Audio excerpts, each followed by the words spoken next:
What was interesting, guys, if you watched my review video on the Ryobi Compact Series 3/8 brushless impact wrench, when I was done with the lag bolt testing, all right, now this was a fully charged 1.5 amp hour CP, right? We'll call it Compact Series battery.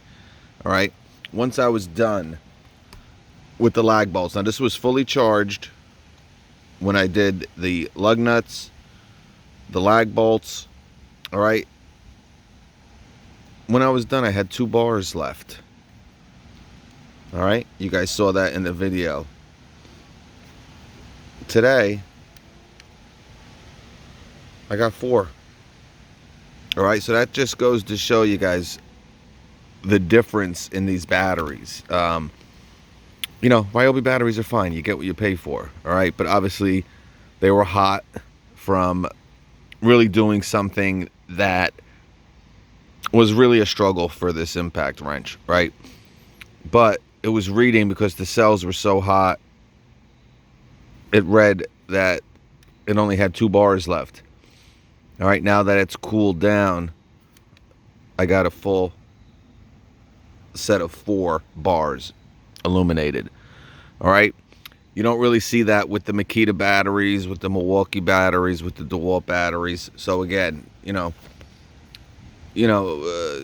guys, there's a lot of different, some people, the Ryobi are just as good as the Milwaukee, or the Ryobi's just as good as the Makita. There's a lot of different variables, and for most people, the Ryobi is just as good as the Milwaukee, right? But for that, professional prosumer tradesman, right?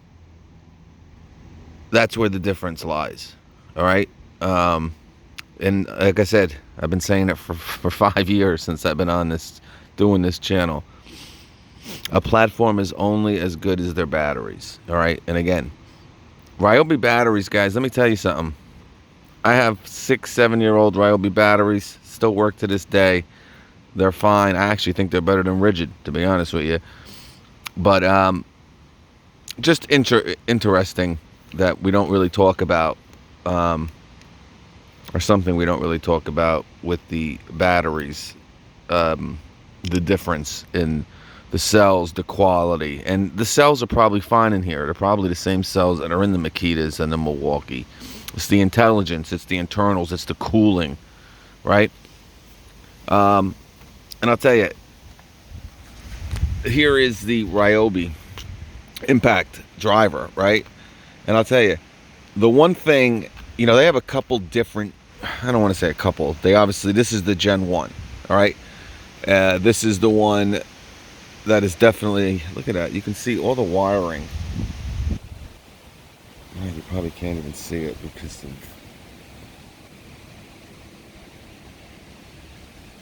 I just noticed that for the first time.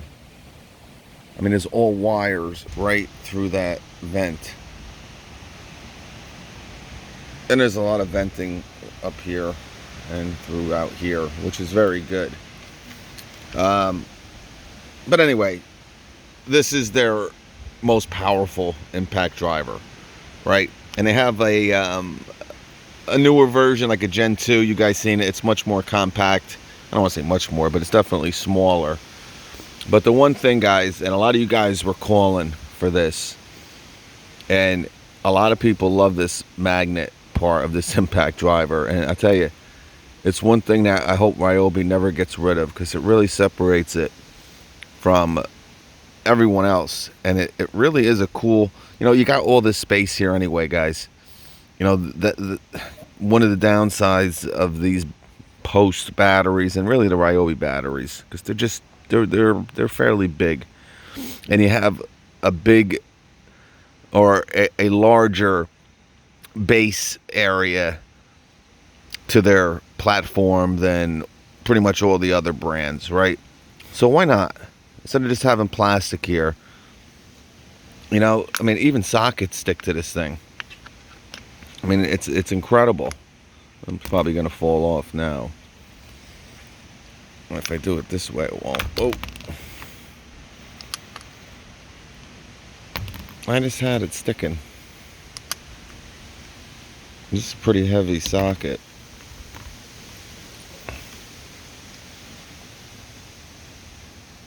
There we go. Alright.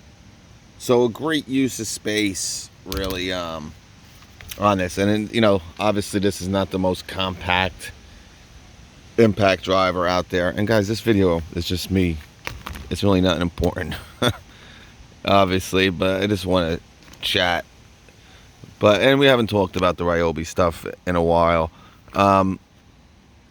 Milwaukee, as you will see, has taken the Ryobi tri-beam LED technology. As you know, some of the new impact wrenches are going to have this tri-mode lighting that Rigid and Ryobi have. I actually forgot this impact driver had the tri-mode lighting. One thing, guys, as you can see, obviously they made these a little bit different. You got the gray overmolding on the regular brushless tools, right? Even with the impact driver, you're going to have the black overmolding on the compact series. But again, really thick, and it's like a textured overmold. I think you can see it a little bit now. And I like what they did with the logo, making this all rubberized. Again, better than like a sticker, right? I mean, here's a perfect. This thing's all. I mean, not that it's a big deal, but all scratched up here. And why not? Why not? I mean, now, not only is it a nice looking little logo here, but it's also a rubber overmold protector. All right, so when you lay it down, you know, it's kind of protecting the tool a little bit. And you don't really have, I mean, you do have an overmold here, and that's it. So they actually are using this most likely as a overmold, and you don't got one here. But yeah, that's about it. And another thing I really forgot too, this thing has 4,000 IPM. All right, now again, I don't know about that, but obviously we tested this against the Milwaukee, and the Milwaukee blew this away. Again, they're claiming, I think, 2,200, 2,250, or this one might even have 2,400 inch-pounds, so 200 foot-pounds. But I don't think you're gonna get that. But obviously, we've seen this for $79 quite a few times.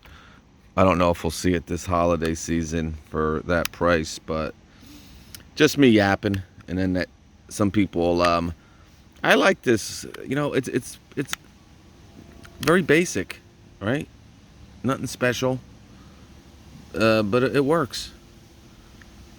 All right, and it's easy to use, and it's much quicker, right? Say you're you know, instead of, oh, now I gotta put the thing down, try to find the button and hit it at the right time, at the right angle to move it over. This is just old-fashioned. All right, let's go. Full. All right, let's slow it down, bring it back. No, obviously this wasn't so big. You know, I'm barely being able to reach it here, but I do like the selector on this, like I said, and it's a very bright LED light. But very, very large, very easy to press. And like I said in the video, when you go to mode 1, now mode 1 is working.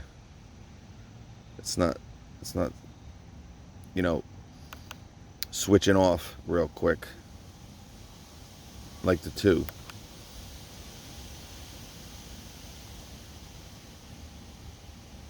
So it's obviously on some type of timer.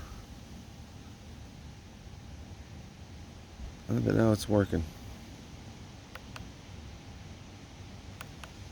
Now maybe the 2 is messed up. Yeah, I don't know. All right, folks, that's it. But yeah, guys, you know, like I said, I think for $99, if you're in Ryobi's platform, you know, I don't think you're getting 160 unless you're using, you know, a really small bolt, right? Um, you know, 130 we did kind of struggled.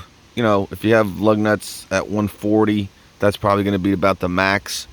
Even a 21 millimeter, 22, yeah, you could probably do 135 comfortably, you know, struggling but be able to do it. I don't know, maybe you can 140, 150, but pretty accurate, you know. And with a lot of stuff I think you'll get that 160, but obviously they don't test these, or they don't rate their torque on you know, lug nuts. But you'll be able to do pretty much anything, you know, a homeowner needs to do with a 3/8. Again, the heart is $79. It's brushed, but it's half the price of this. Remember, 139 versus 79, and it's got a lot more power than this. It is a little bit bigger, but that heart 3/8 is a solid choice for anyone looking for a 3/8, especially a homeowner.